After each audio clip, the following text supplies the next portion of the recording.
జీవితంలో లక్ష్మీ అనుగ్రహం ఎలా కలగాలి అంటే కొన్ని నియమాలు పాటించాలి. అవి ఎట్లాంటి నియమాలు అంటే ప్రతిరోజు సూర్యోదయాత్ పూర్వం నిద్ర లేవటం ఫస్ట్ పాయింట్. ఓకే.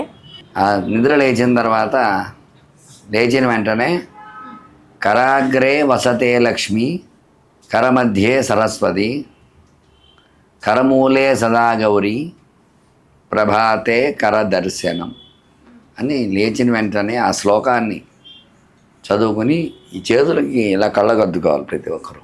ఓకే. అలా కళ్ళకద్దుకున్న తర్వాత కళ్ళు తెరవాలి. అది మొట్టమొదటి పాయింట్ ఫస్ట్. అట్లా లేచిన తర్వాత స్నానం అయ్యేంత వరకు ఎవరితో మాట్లాడకూడదు ఫస్ట్ పాయింట్. ఓకే. అది తెల్లవారుజామునే లేస్తారు కాబట్టి ఎవరు నిద్రలే అంత లేచేది అంత ఏముండదు కాబట్టి లేచిన దగ్గర నుంచి గబగబా కొంచెం పొద్దున్నే సూర్యోదయాత్ పూర్వం ఇల్లు వాకిలు శుభ్రం చేసుకోవడం. ఎందుకంటే ఎక్కడ శుభ్రత ఉంటుందో అక్కడ లక్ష్మీదేవి ఉంటుంది, ఎక్కడ అశుభ్రత ఉంటుందో అక్కడ లక్ష్మీదేవి ఉంటుంది. అందువల్ల మనం మన శరీరాన్ని ఎంత జాగ్రత్తగా కాపాడుకుంటామో అలాగే మన ఇల్లు కూడా శుభ్రం చేసుకుంటూ ఉండాలి. ఇల్లు శుభ్రం చేసుకుని చక్కగా ముగ్గులు పెట్టుకుని దేవుడి దగ్గర కూడా ముగ్గు పెట్టుకుని స్నానం ఆచరించి చక్కటి దీపారాధన చేయాలి ఇంట్లో.